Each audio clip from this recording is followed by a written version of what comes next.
corazón.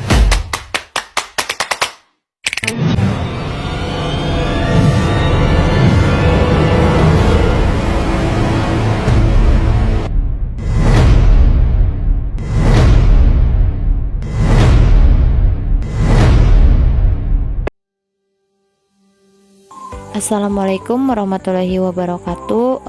Di sini sebelumnya perkenalkan, nama saya Nailul Sipa dengan NIM 423211018 dan partner saya yaitu Siti Sofiatuniswah dengan NIM 423211037.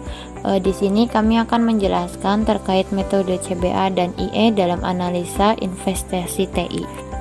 Baik, selanjutnya di sini ada materi yang pertama yaitu tentang cost benefit analysis. Cost benefit analysis di sini adalah sebuah metode yang dilakukan untuk pendekatan secara sistematis untuk mendapatkan rekomendasi kebijakan yang memungkinkan analisis membandingkan dan menganjurkan suatu kebijakan dengan menghitung total biaya dalam bentuk uang. Sehingga cost benefit ini digunakan sebagai alat pengambilan keputusan pada investasi TI di perusahaan.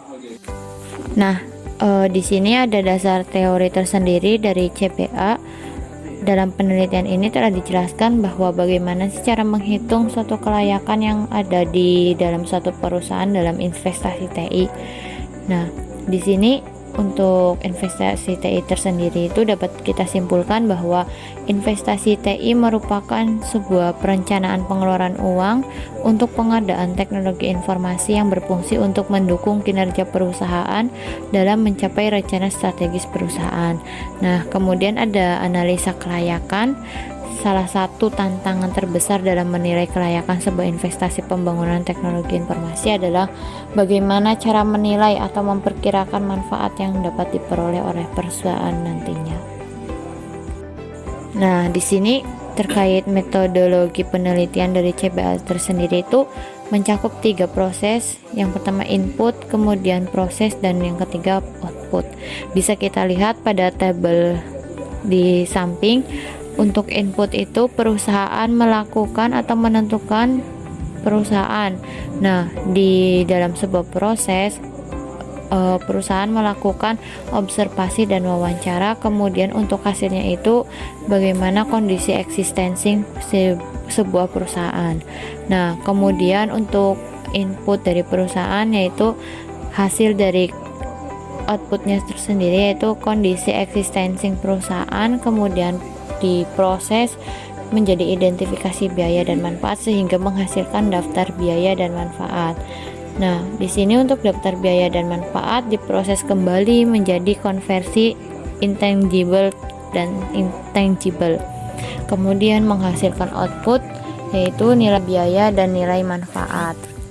Kemudian untuk nilai biaya dan nilai manfaat diproses kembali menjadi kuantitas biaya dan manfaat dan serta menghasilkan output bernilai ARR, NPV, PP, IRR, PI, dan ROI. Kemudian hasil dari output tersebut diproses lagi menjadi compare alternatif dan menghasilkan nilai PF. Nah, nilai PF ini yang output di atas itu nanti ketika diproses menghasilkan analisa sensitivitas, kemudian menghasilkan rekomendasi investasi untuk proses selesai. Terus yang kedua ada information economic, yaitu merupakan salah satu metode untuk melakukan penilaian terhadap kelayakan investasi TI.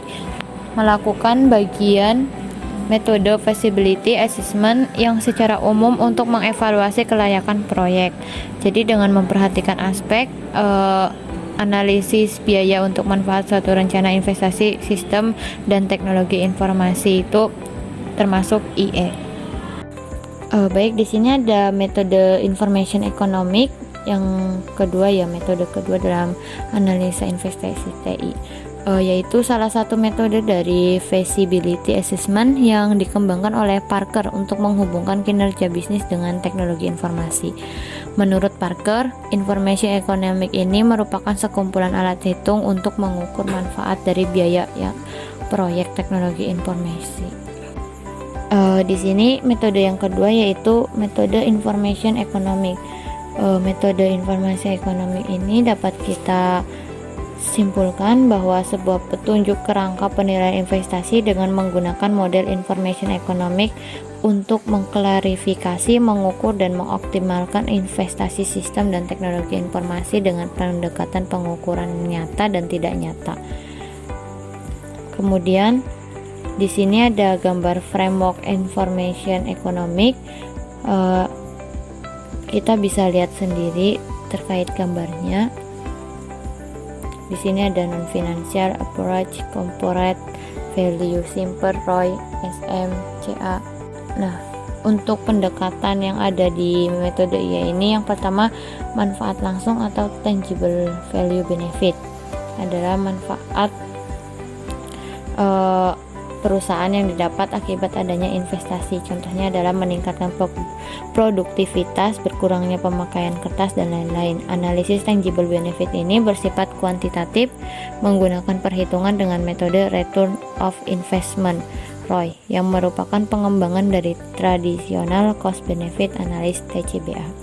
Kemudian yang kedua itu ada manfaat tidak langsung atau quasi intangible value benefit, adalah manfaat abu-abu yang berpengaruh langsung terhadap revenue perusahaan akan tetapi sulit dihitung, atau bisa juga sebaliknya, manfaatnya itu tidak berpengaruh secara langsung terhadap revenue perusahaan. Nah, di sini ada pendekatan non finansial. Yang pertama itu business domain. Yang pertama ada strategi match, kedua competitive advantage, kemudian yang ketiga manajemen information, yang keempat competitive response. Kemudian ada teknologi domain. Yang pertama strategi is arsitektur, divisional uncertainty, kemudian technical uncertainty, kemudian yang keempat infrastruktur. Nah, untuk skor proyek itu sama dengan enhanced ROI plus bobot bidang bisnis plus bobot bidang teknologi. Jadi ini merupakan sebuah rumus dari IE dalam pendekatan non finansial. Nah, terkait tahapan IE pengklarifikasian manfaat, yang pertama itu ada quasi benefit. Manfaatnya itu yang berpengaruh terhadap keuntungan tetapi susah dihitung ataupun sebaliknya. Jadi berpengaruh secara langsung terhadap keuntungan yang dapat dihitung. Kemudian ada tangible benefit, yaitu manfaat nyata yang berpengaruh secara langsung terhadap keuntungan perusahaan. Dan yang ketiga ada intangible benefit, yaitu manfaat tidak nyata atau tidak langsung yang mempunyai dampak positif bagi perusahaan tetapi tidak secara langsung. Mungkin itu saja presentasi dari kami, kurang lebihnya mohon maaf. Semoga bermanfaat. Assalamualaikum warahmatullahi wabarakatuh.